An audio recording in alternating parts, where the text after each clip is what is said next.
আসসালামু আলাইকুম। স্বাস্থ্য বাতায়নের পক্ষ থেকে সবাইকে শুভেচ্ছা জানাচ্ছি। আমি ওয়াদিউজ্জামান কানন। অ্যাজমা বা হাঁপানির সমস্যা এটি নিরাময়যোগ্য রোগ নয়, এটি নিয়ন্ত্রণে রাখা যায় শুধুমাত্র। অ্যাজমা একটি অ্যালার্জি জাতীয় সমস্যা। এটি বাড়ার কারণ হচ্ছে ঠান্ডার কারণে এটি বাড়তে পারে, কিংবা ধুলাবালি ধোঁয়ার কারণে এটি বাড়তে পারে, ফুলের রেণু বা কয়েলের ধোঁয়া এ ধরনের সমস্যাগুলোর কারণে অ্যাজমার সমস্যা বাড়তে পারে। তো শীতকালে অ্যাজমার সমস্যা বাড়ার প্রধান কারণ হচ্ছে ঠান্ডা। এই সময় অ্যাজমার সমস্যাটা বেশি দেখা দেয়, কারণ ঠান্ডা নাক দিয়ে ফুসফুসে ঢুকে যায় এবং অ্যালার্জিক রিয়াকশন করে।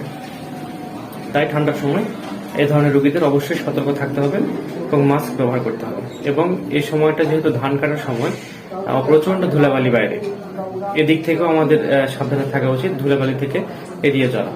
আর সবচেয়ে সেফ উপায় হচ্ছে সর্বদা সবসময় মাস্ক ব্যবহার করা এবং অ্যাজমা অ্যাটাক করলে অবশ্যই চিকিৎসকের পরামর্শ অনুযায়ী চিকিৎসা গ্রহণ করা।